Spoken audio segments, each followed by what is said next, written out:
Soni Mataji, would you like to do the Manglacharan? Yes, Hare Krishna. Please accept my humble obeisance.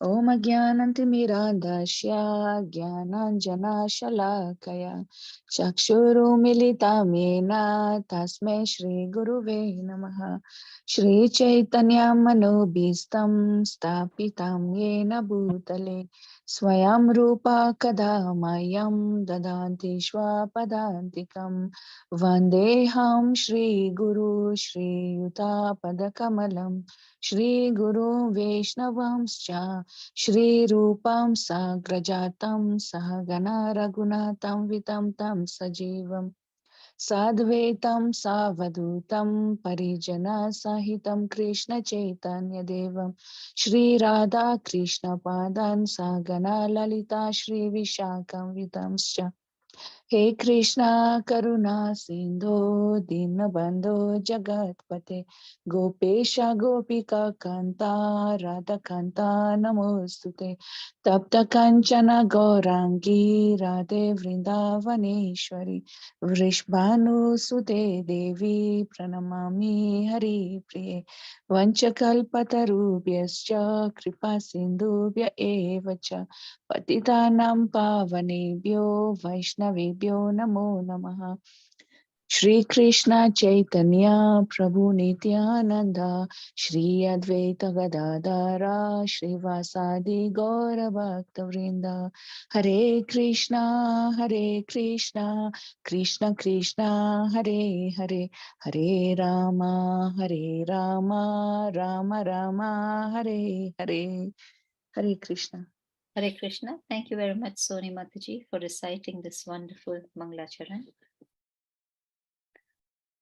Prabhuji, we are reading the Srimad Bhagavatam. We are on Canto 1, Chapter 16.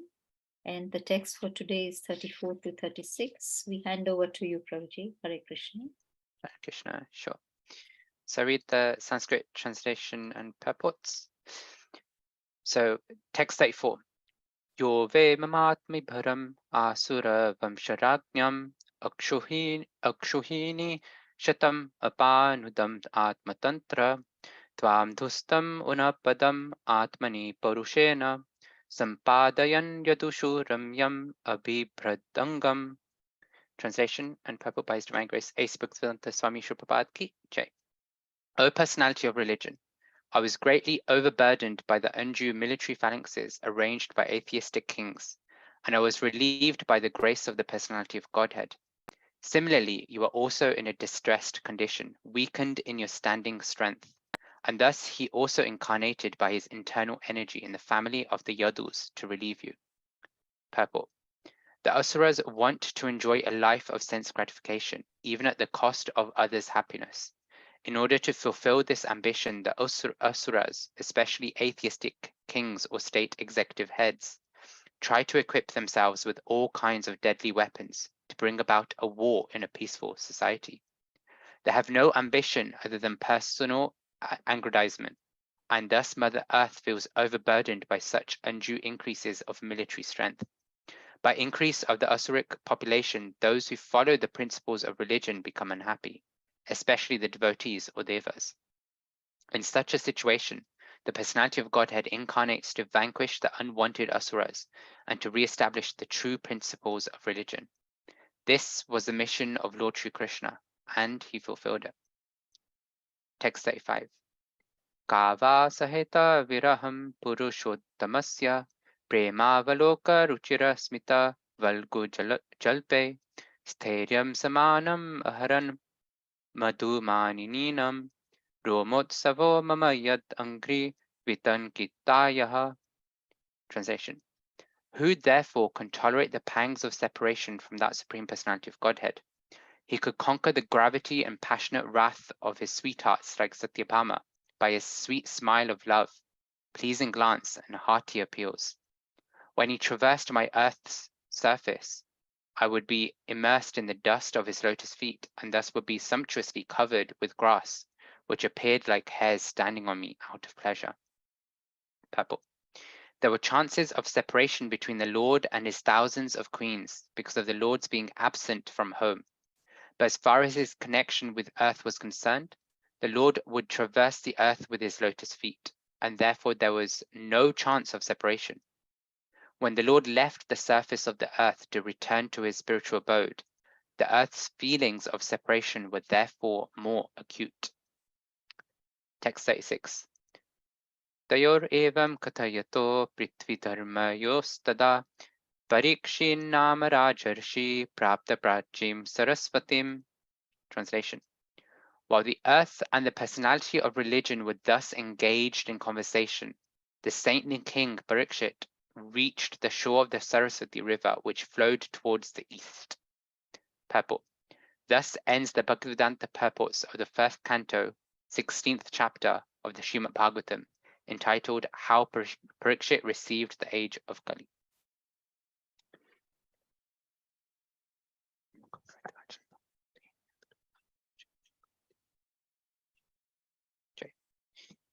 Hare Krishna, thank you, Kirtika Mataji.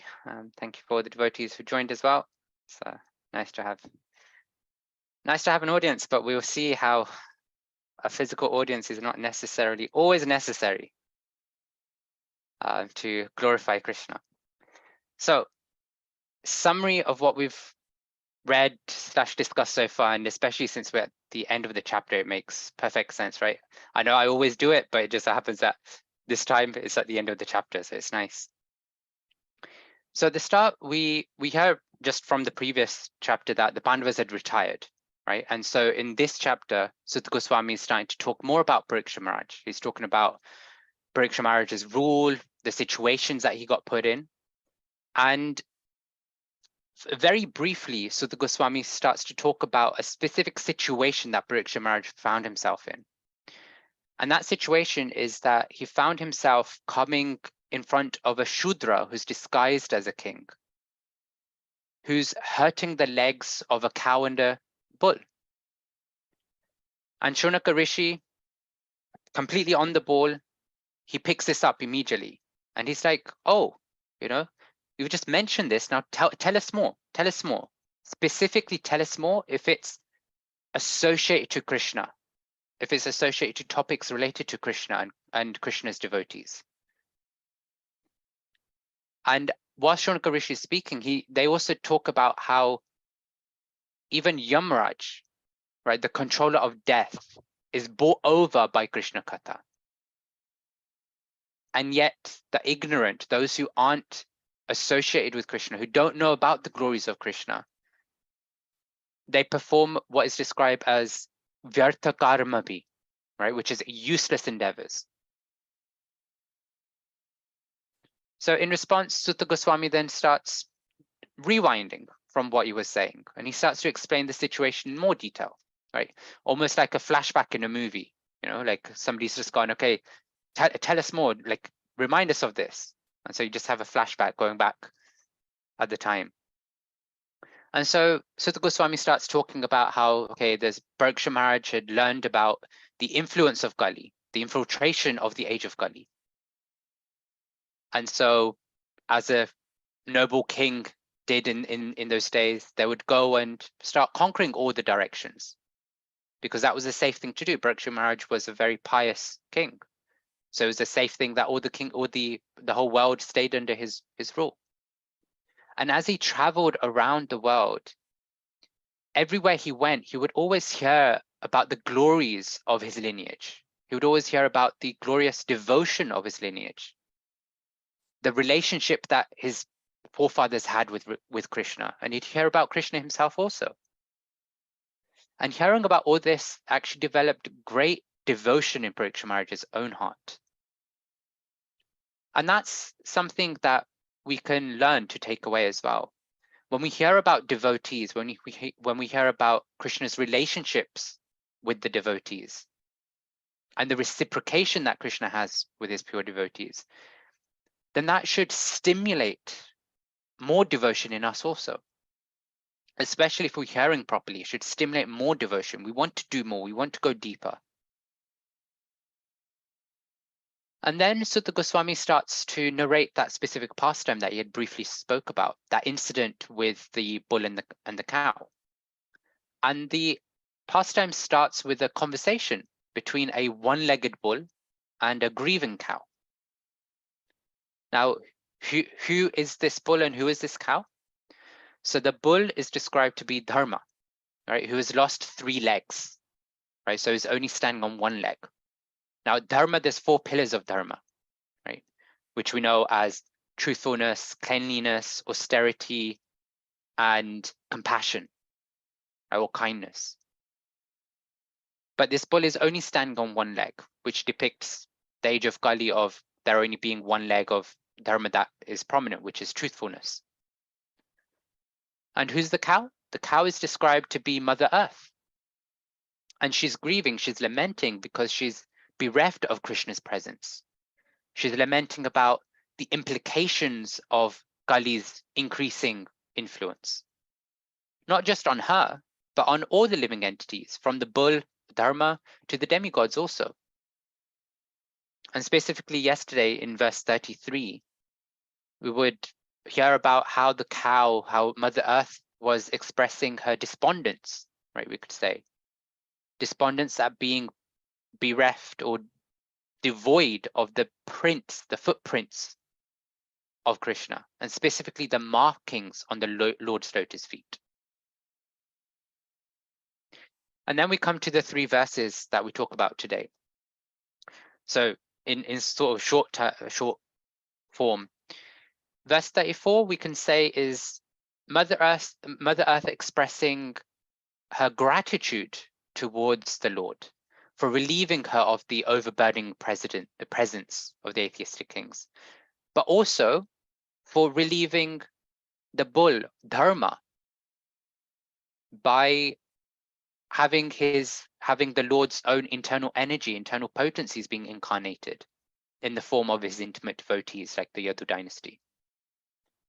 Then in verse 35, we start to actually enter the mood of separation that Mother Earth is feeling, right? So Mother Earth is actually revealing to us about her own internal mood when Krishna left the planet. And then in verse 36, which is just a befitting sort of end to the chapter, we hear and read about how Pariksha Maharaj has now arrived at the spot where the cow and the bull were speaking, and more importantly, which prepares us for the next chapter, which is where the Shudra was posing as a king and beating the cow and bull. So in the Bhagavad Gita, we know there's a very famous verse that Krishna says, Paritranaya sadhunam vinashaya cha dushkritam dharma samstapanarthaya sambhavami yuge yuge. Now, most of us on this call who have an Indian background, we will know this verse from the old age Mahabharata series in the 80s, 90s, whenever it was. And what does it mean? Paritaranaya sadhunam. So Krishna is saying that to deliver the pious, right, to protect the pious, to protect the devotees, vinashaya cha dushkritam, right, to annihilate the demons or the miscreants, dharma samstapanarthaya, to re-establish the codes and conduct of religion, right, the principles of religion. To do those 3 things, sambhavami yuge yuge. Krishna is saying that he himself appears millennium after millennium. And specifically, I'll point out vinashaya dushkritam, right, which we mentioned is annihilating the miscreants, annihilating the demons. That's one of the 3 reasons why Krishna, in his forms, in his incarnations, appears. But who are miscreants? Miscreants are those who don't actually care about religious principles. They don't care about developing or supporting a God-conscious society. You could say that their mission is focused around their own sense enjoyment, their own enjoyment of the mind. That's their primary goal. And when we look at history, right, then we can see that the Lord appears and annihilates demons or the demoniac mentality in every incarnation. We can see the example of Hiranyaksha, for example, Hiranyaksha was a great asura, right? And he had this boon that was almost, in his eyes, made him immortal.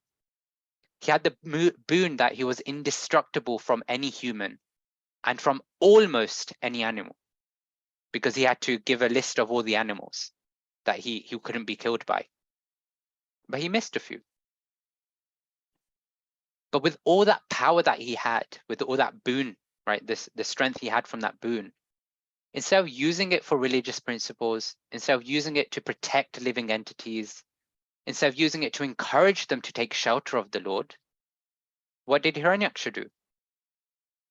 He used it to torment everybody. He used it to torment all the living entities, even torment Mother Earth. To such an extent, actually, that Mother Earth began to sink. She began to drown in the cosmic ocean. That's how much he agitated all the living entities in Mother Earth. And what happened? Well, it's like a superhero movie, right? Krishna is the prime superhero. Every superhero is based on Krishna, a small fraction of Krishna. So just as a superhero comes, saves the day, Krishna came in the form of Varahadev, a boar, to save Mother Earth, to put her back into her orbit, and to kill Hiranyaksha. Or we can see in the case of Hiranyakashipu, right? Hiranyakashipu was the brother of Hiranyaksha, and he thought he was much smarter than Hiranyaksha, right? Hiranyaksha just said, okay, just give me a boon that I can't be killed by humans, I can't be killed by a list of animals. No, I'm going to go a step further. I'm going to use the dualities of life. I can't be killed in day or at night. I can't be killed inside or outside. I can't be killed by man or animal. Like this, he went on to give like all the dualities that he could think of. So in some way, he had obtained a boon which was better than his brother. And that reflected in how powerful he became. It's described that he was so powerful that all the three worlds were servants at his feet. I forget which personality it's used. Maybe one of the devotees on the chat, on the call knows. But I believe it's Indra that was cutting vegetables in his kitchen. That's how powerful Hiranyakashipu was. And it's described that even personalities like Brahma and Shiva were very respectful towards him. And yet, just to save Prahlad Maharaj, who appears on the scene? Nrsimhadev. Nrsimhadev appears and annihilates Hiranyakashipu. We know from the Nrsimharti, Hiranyakashipu vakshaha shilatanka nakhalaye. Right? Nrsimhadev appears with his chisel-like nails to rip apart the stone-like chest of Hiranyakashipu. Why? Because of Paritaranaya sadhunam vinashaya cha dushkritam. To protect his devotee, in this case Prahlad, and to annihilate the demon, in this case Hiranyakashipu. And we can even see in context, right? When we're talking about pastime related to Pariksha Maharaj's era was shortly after Krishna, right? Just a couple of chapters ago, we heard about Krishna leaving Hastinapur, entering Dwarka, and then leaving for the spiritual abode. Even Krishna appeared and killed demons. Right? Krishna appeared on the plea of Brahma and on the plea of Mother Earth to save and protect Mother Earth. So he killed demons like Putana, Agasur, Bakasur, Dhenasur, even demoniac kings like Kamsa and Shishupal. Why? To protect his devotees also, like the Vrajvasis, the Mathuravasis, etc. And it's not that Krishna only appears, or an incarnation of Krishna only appears to kill demons. He also appears to kill demoniac mentalities as well. And a prime example of this is Jagaya Madai with Chaitanya Mahaprabhu. Jagaya Madai are described to be the lowest of the low, right? Everywhere they went, they would just find ways to create havoc. They would find ways to break and force rules and regulations to be broken, to destroy the chastity of women, to destroy every and any regulative principle, religious principle that they could. But instead of killing Jagai and Madai, Mahaprabhu and Nityananda Prabhu, who are non-different to Krishna and Balaram, what did they do? They destroyed the demoniac mentality within Jagai and Madai. And then we read in the Chaitanya Charitamrita that they became great saintly personalities. So when the Lord appears, the Lord does three things. The Lord protects the pious, or we could say he protects the devotees rather. He appears to destroy the demons or the demoniac mentality. And he appears to re-establish the codes and conduct of religion. The asuras or the demons or the miscreants, by nature, they're actually looking to just enjoy the world. They're looking to exploit other living entities. They're looking to exploit Mother Earth for their own benefit. But the Lord comes to relieve all the living entities, to relieve Mother Earth, and to relieve the principles of Dharma. And actually, when we look at the Lord's appearance, there's actually a very common theme throughout all of his appearances. And that is that the Lord appears because of the plea of a devotee. Whether it's the demigods, whether it's Brahma, whether it's Mother Earth or another personality. The Lord appears because there's a devotee out there who's calling out to the Lord like, please appear. Please protect us. Please save us. And when we think of Mother Earth, then we can understand that it's quite natural for her to be a common personality who's pleading out to the Lord on this. Why? Because we can go back to something that Janaka Pandit has said. Prabhupada often quotes from Janaka Pandit, right? Where Janaka Pandit is talking about the 7 mothers that we have. Atmamara Guru Patni Brahmani Rajapatnika Dhenu Dhatri Tatha Prithvi Saptita Matara Smritaha. Translation: one's own mother, the wife of the Guru, the wife of a Brahmana, the wife of a king, the cow, the nurse, and the earth are known as the 7 mothers of a man. Unquote. So Janaka Pandit is giving us 7 mothers, and 2 of them are, one is Dhenu and one is Prithvi. So Dhenu is cow and Prithvi is earth. And in this pastime, we see that Mother Earth herself has come in the form of a cow. Right? So she's a mother already, and she's also appearing in the role of a mother in this pastime. And this Janaka Pandit verse is actually talking about how every man, every living entity has these 7 mothers. So we can understand that, especially those who are mothers on this call or grandmothers on this call, you can appreciate that when a child is going through any form of suffering, the mother will feel it in her heart. She'll really feel the suffering, the pain.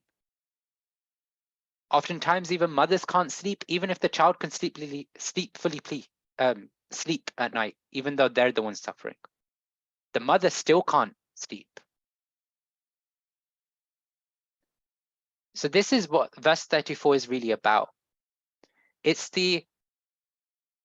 Mother Earth in the form of the cow, expressing her appreciation towards the Lord for protecting her, for protecting Dharma, for protecting her children.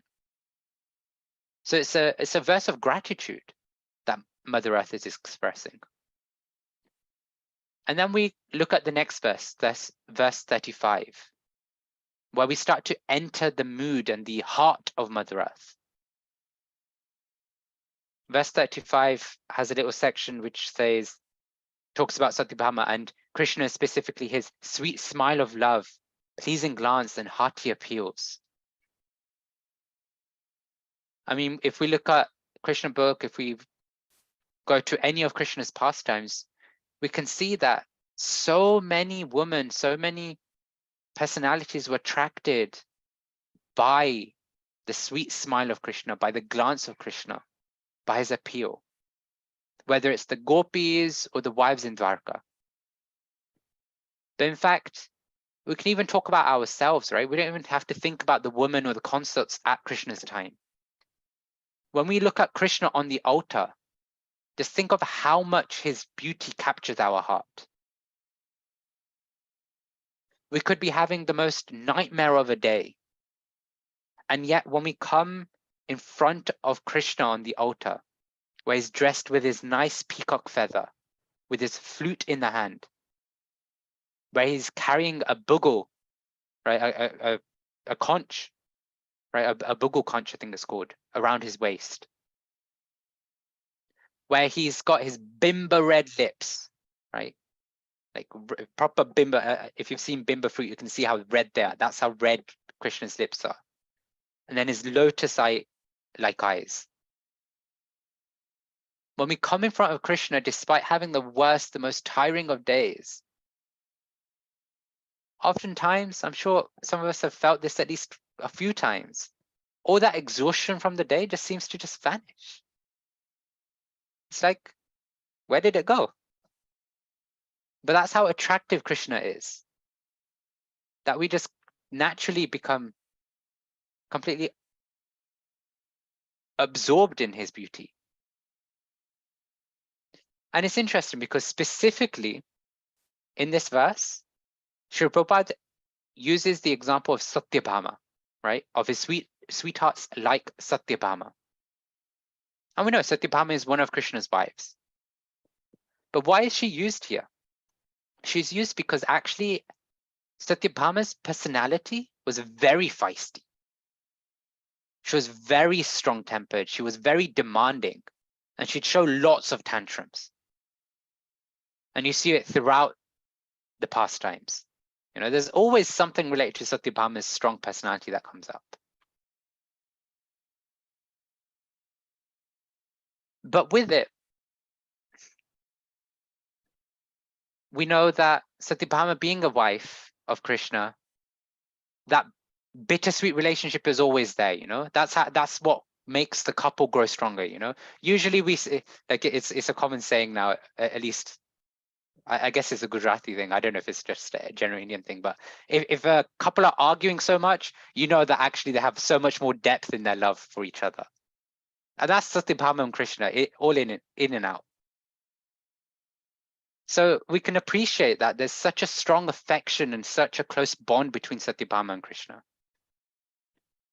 And what makes this even more interesting as an example is that Satyabhama is considered an avatar or incarnation of Bhumi Devi, of Mother Earth herself.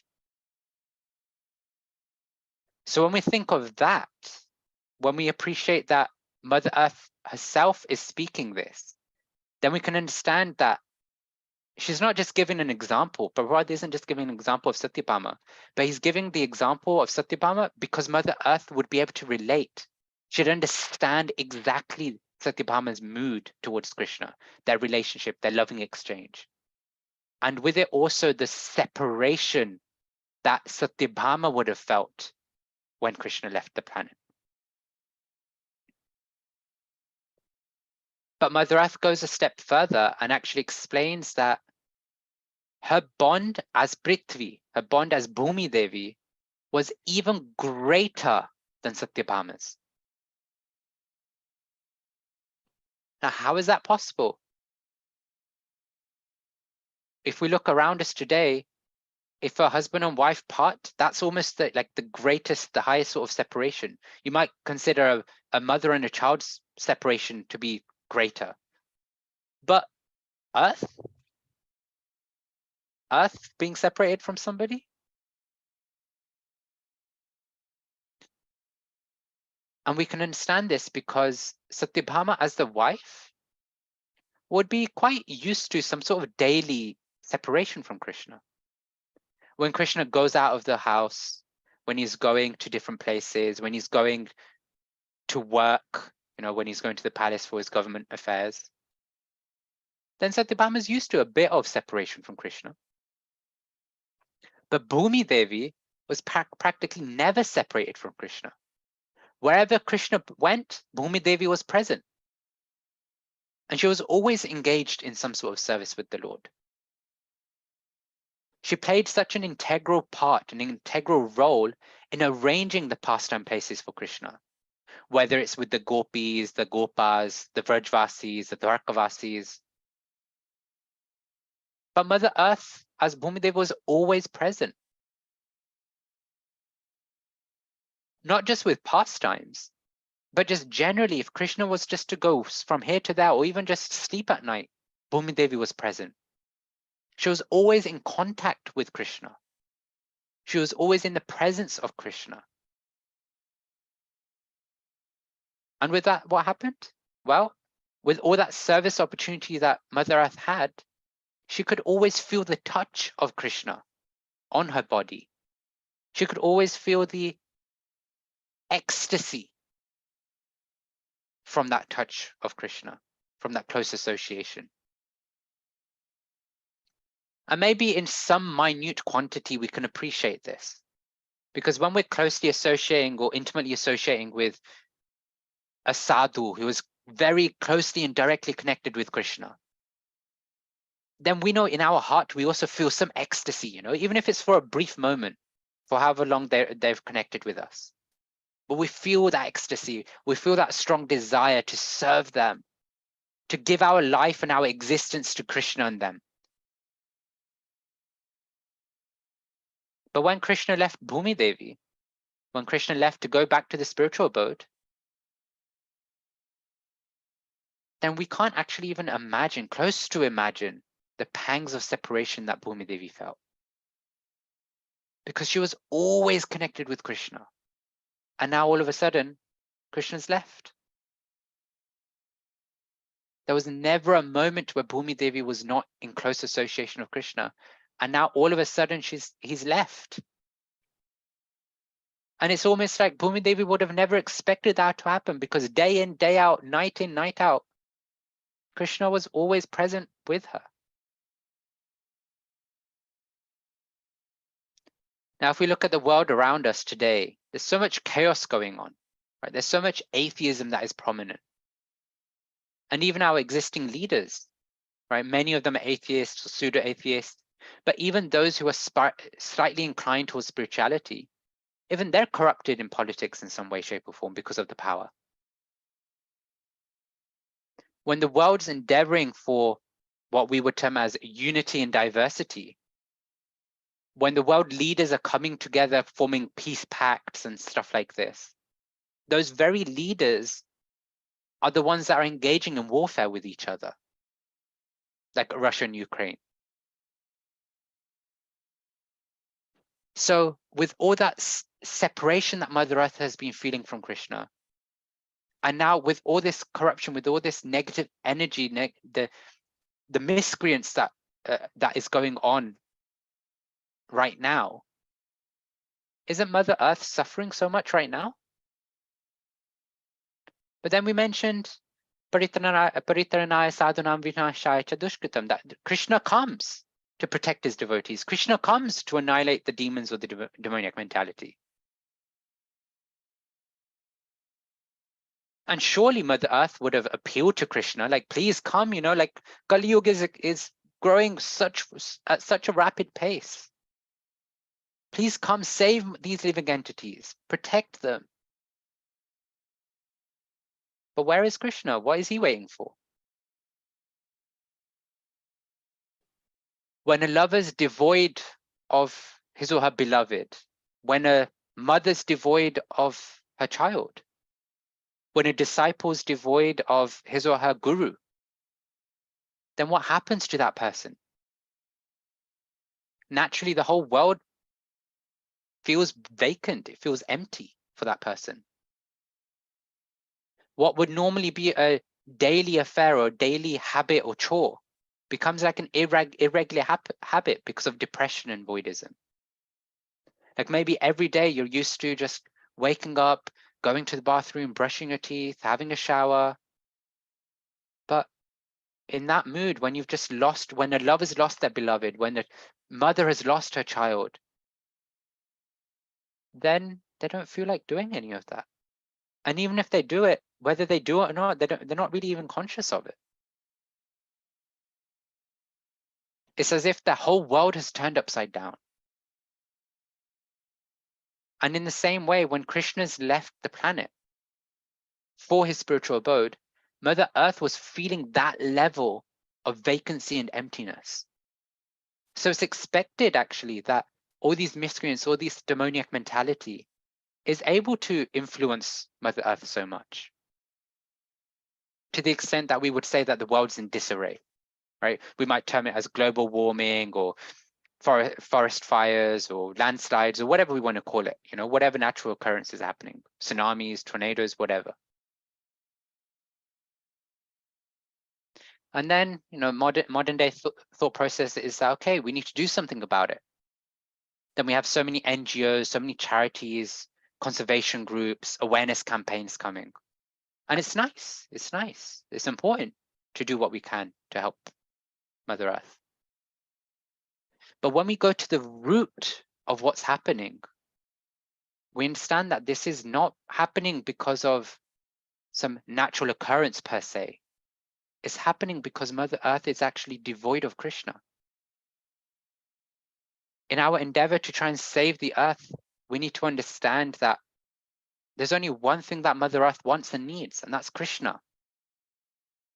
She's feeling separation, like we read in this chapter, from Krishna's lotus feet, from the markings on Krishna's lotus feet. As Krishna would move around on the earth, Mother Earth would feel the footprints on her body. That's what she's missing. That's what she's after. And Queen Kunti, in one of her prayers, she says, Neyam shobhishyate tatra yate danim gadadhara tvatpader ankiti bhati swalakshana vilakshite. This is from Srimad Bhagavatam, Canto 1, Chapter 8, verse 39. Translation. O Gadadhar, our kingdom is now being marked by the impressions of your feet, and therefore it appears beautiful. But when you leave, it will no longer be so, unquote. So even Queen Kunti is talking about how it's because of the lotus feet of Krishna being in contact with Mother Earth that nature, that earth is flourishing so nicely. But Mother Earth is now feeling despondent because Krishna has left and there's the increased influence of Kali. And so if we really want to help Mother Earth, if we really want to do the welfare activity of saving Mother Earth, then the highest thing we should be doing is looking at how can we relieve her suffering? What's that real welfare work that we can do for her and for all living entities? And that is bringing Krishna back. We have to plead and pray just like all the devotees did for all the incarnations of Krishna. Krishna, you've got to come back. We're inviting you back. We're forcing you to come back. Mother Earth is despondent. She's feeling separation from you. You have to come back. But what do we have to do to be able to do that? Right? How do we do it rather? Well, Prabhupada's shown us the way. Prabhupada says that there's one root cause of all suffering, right? And that is our absence of the relationship of Krishna. So he's given us the process, he's given us the example on how we can bring Krishna back by making the Bhagavatam our life and soul. The Bhagavatam is the literature form of Krishna. By spreading the holy name of Krishna to the best of our capacity. The holy name is non-different to Krishna. So the real relief from the suffering comes from deepening our own Krishna consciousness and spreading Krishna consciousness. Often when we think of preaching, which is what I was starting this talk with, often we think that, oh, the devotees need to be present. There needs to be an audience, right? An audience to our kirtan, an audience to our harikatha, whether it's on Zoom, in the temple, or wherever. And we think, okay, there's not much of an audience. Then we think, okay, what's the point? Nobody's really here to listen. Nobody's going to hear. So what happens is the energy drops, and sometimes even the program gets cancelled. But we should know that even if there's no physical presence, right, no audience that we can visually see, we should know that the demigods and the mystic yogis are always coming where there's Harikatha and Harikirtan. They come in their subtle body because they want to come and relish the katha. They want to come and take benefit from hearing and chanting. They themselves want to feel the relief. And then we might think, oh, I can't see them. Where are they? My Harikatha, my Harikirtan is not so potent. Why would they come and listen to me? But even then we can think, okay, even if somebody is not physically there present to see, even if the demigods or the mystic yogis aren't coming in their subtle body, but there's always going to be one personality that will always be present with me and Krishna when I'm performing Harikatha or Harikirtan. And that is Bhumi Devi, Mother Earth. Whatever corner of the universe you want to go, okay, not universe, but whatever corner of the world you want to go, Bhumi Devi will be present in some way, shape, or form. Somebody might think, okay, well, what if I'm going to do Harikatha on the airplane? Well, isn't the airplane also made of Bhumi Devi's? So Bhumi Devi is always going to be present wherever we go. So whenever we're performing Harikatha, whenever we're performing Harikirtan, regardless of who's there, who's not there, regardless of whether the demigods come or don't come, that piece of land where we're performing Harikatha, that part of Bhumi Devi will feel ecstasy from our bhajan, from our kirtan, from our Harikatha. Because Bhumi Devi gets to feel Krishna's presence, she gets to feel the association of Krishna. And just think, we get to be an instrument of that ecstasy that Bhumi Devi gets to feel. By performing devotional service to whatever capacity we can, to whatever degree we can, if we're constantly trying to engage ourselves in chanting the Lord's names, qualities, forms, pastimes, even if I don't feel connected, we should still do it because Bhumi Devi will find ecstasy in it. And isn't that service worth doing, worth performing? Often we will go and look outside and go, oh, like the world is such a mess. One man can't save the world. But if we just do our part and just chant Krishna's names, do Hari Kirtan, have Harikatha, then at least a small part of Bhumi Devi will feel ecstasy. As devotees, we always talk about chant and be happy, spread Krishna consciousness and make devotees. We talk about give this one life to Krishna. We talk about perfect your life and go back home back to Godhead. And yeah, we should definitely think about and do all these things. We should make it our focus. But I'm appealing off the back of these few verses, off the back of this chapter, where Bhumi Devi is expressing her despondence at the separation she feels from Krishna, that let's perform Harikatha, Harikirtan, let's read the scriptures, let's chant Krishna's holy names, let's attend Kirtan, let's perform Sankirtan on the streets. Not just for our benefit, not just for the living entities that we can see around us in terms of the people if we're on the streets or the devotees in the temple room, but let's also do it for Bhumi Devi because she is one of our mothers. Isn't it our service to Bhumi Devi to do something that pleases her also? And if we do that little bit, then Bhumi Devi will feel the ecstasy, like it said here, right? When Krishna was present, in the last part of the translation of text 35, I would be immersed in the dust of his lotus feet, and thus would be sumptuously covered with grass, which appeared like hairs standing on me out of pleasure. These are the symptoms that Bhumi Devi felt when Krishna's physical form was present. But imagine when Krishna's holy name, when Krishna's katha is present, what sort of ecstasy would Mother Earth be feeling? So yeah, I'll end there, conscious of time, but thank you very much. And yeah, let's think about Bhumi Devi also when we're thinking about doing our Hari Katha and Hari Kirtan. Hare Krishna, Krishna Krishna, Hare Hare, Hare Rama, Rama Rama, Hare Hare. Jai. Hare Krishna, Prabhuji.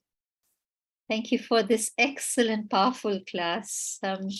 It took us to a new dimension, staying on Earth, but a new dimension. It reminded me of scientists saying, because of climate changes and things like a butterfly flapping his wings in Brazil can make an effect all over the world. So no wonder you said that whatever you do at the place you are, the Harikatha, you will make a difference, and at least Bhumi Devi will be. I think this is an excellent class today. And then there are people on this group. So I guess listening, everybody who's listening there in different parts of the world, I think different parts of the Bhumi Devi is getting the ecstasy as well. So I'm happy that we are on Zoom and in different countries instead of just one room. So thank you very much, Prabhuji. Before I open it up to questions, I'd like to welcome, there are some new devotees on the group, Pupesh Prabhu, and Seema Thakur, she comes sometimes. So can we chant 3 Haribols for the newcomers? Kindly join us if you can every day at the same time, same link. Hare Bol, Hari Bol. Hari Bol, Hari Bol, Hari Bol. So let's open up to questions and answers or comments. Any questions, answers, comments from this powerful class today?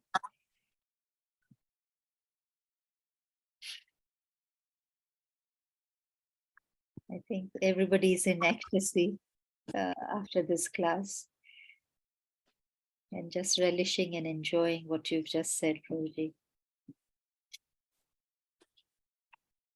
And feeling the pangs of separation as well. Yes, Nikhil Prabhu, kindly unmute. Hare Krishna. Thank you, Mataji. Thank you so much, Bhajagovindam Prabhu. That was really nice, really nice. As usual, of course. I really liked what you were saying.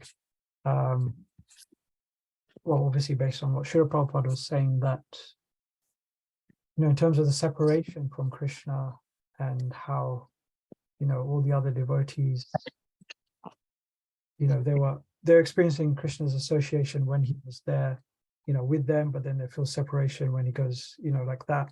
But like you were saying, that she was, she never experienced that separation even for a moment. So she wasn't used to it. So it must have been quite a shock, that for such a long time, and we hear that Krishna was there for 125 years. So for 125 years, 24 hours a day, she was in connection. Obviously, when Krishna was a baby, maybe he was, initially not crawling on the ground. So maybe not the whole 125 years. Sorry, I'm probably overthinking this.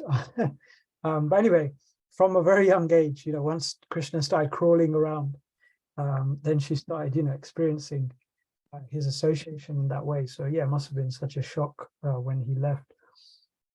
So yeah, I really like that point that you made based on that we should try and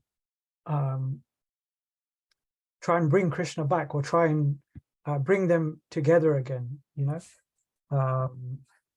just sort of bring them together, just like we hear, we hear that in the spiritual world, or especially in Goloka Vrindavan, or even Vrindavan here, the whole thing, the whole purpose of it, from a devotee's perspective, is trying to bring Radha and Krishna together. That's the whole aim of their life. They just want Radha and Krishna to be together, and then they get separated, as part of pastimes, to increase that separation. But that's for their enjoyment. They're experiencing that separation, but from the devotees' point of view, they never want them to be separated. They're always trying to bring them together. And I was thinking about this the other day. I mean, it's a point we've heard many times, but also even in the Hare Krishna mantra, we're trying to bring them together with Hare, and Krishna, Hare Rama. We're trying to bring Krishna and his consort, Krishna and his energy together. And so that's kind of like the whole aim, ultimately, of spiritual life.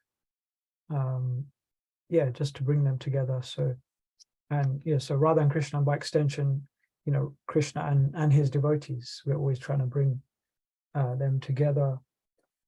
And obviously, because myself and Bhaja Govinda Prabhu were in a Sangha together as well Mondays, so we're going through the Bhagavatam in that as well. And we heard a description of the spiritual world in Canto 3, and he was explaining that there's a really nice point that, there's all kinds of flowers and plants, but all of them understand that Tulsi Devi, Tulsi is the most favored by Krishna, so therefore they show the utmost respect to Tulsi, and they understand her topmost position. And then Prabhupada says very nicely in the purport, he says that there's no envy. He's saying there's no envy in the spiritual world between the devotees. So the reason I'm mentioning this is because basically, like, the devotees, even if they feel, oh, Krishna would be even happier with the service of this other devotee, so let me bring Krishna together with that devotee. So they're so non-envious that they're even willing to give up Krishna's association if they think, oh, if he associates with that devotee, he'll get even more happiness. So there's literally no envy there. So in the same way, we can see that amongst in association of devotees, especially very, very advanced devotees. They don't care who gets the credit for the service or who's the man. They just, as long as service is done and Krishna is pleased, Krishna is happy, then that's the main thing. So yeah, anyway, I'll stop there before I start rambling on, but thank you, Prabhu. It was really nice, really sweet. Hare Krishna. Hare Krishna. Thank you very much, Nikhil Prabhu, for that wonderful contribution. Any questions or comments from other devotees? They are all floored. Okay. I'm hoping they're all floored and rolling in ecstasy on Mother Earth, chanting Krishna's names. I was just going to say something similar. Yeah. Okay, so can I request Arya Govind Prabhu? Is it possible for you, Prabhu, to end this session today?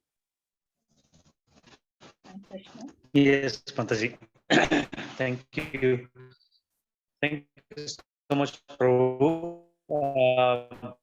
I was just thinking to where we sleep, so that we can always think of Mother Earth. Hare Krishna.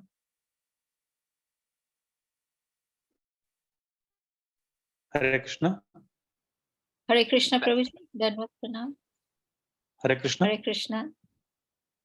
I think I went offline or something. I Yes, think yes, the screen froze. So am I audible now? Yes, you are. Yes, you are. Yes, thank you. I was just telling that we Prabhuji gave us a different dimension to where we stand and where we sleep now, so that we are serving Mother Earth, and then in relation to Krishna. And then I like the fact that Prabhuji told that we can do this service of bringing back Krishna back to the Mother Earth, and then give this service to her. So by chanting and glorifying Krishna's names, and then making Srimad Bhagavatam our life and soul. So thank you very much, Prabhu, for this wonderful class and realizations. I request all the devotees to unmute and chant Hare Krishna Mahamantra once in glorification of His grace, Bhaja Govinda Prabhu. Krishna, Hare Hare Hare Krishna, Krishna, Hare Hare Krishna, Hare Krishna Ram, Hare Ram Hare, Ram, Hare Rama, Ram, Hare Hare Rama, Rama Rama, Hare Hare Hare. Vanchika Vancha Kalpatarubhyascha Kripa Sindhubhya Patnaam Pavanebhyo Vaishnavebhyo Namo Namaha. Srila Prabhupada ki Jai. Jai. His Grace Bhajagovindam Prabhu ki Jai. Jai. ISKCON Eldoret ki Jai. Jai. Hare Thank you, Krishna. Prabhu. Hare Hare Krishna. Hare. Thank you. Thank you very much, Prabhuji, for an excellent class. Hare Krishna. Hare Krishna.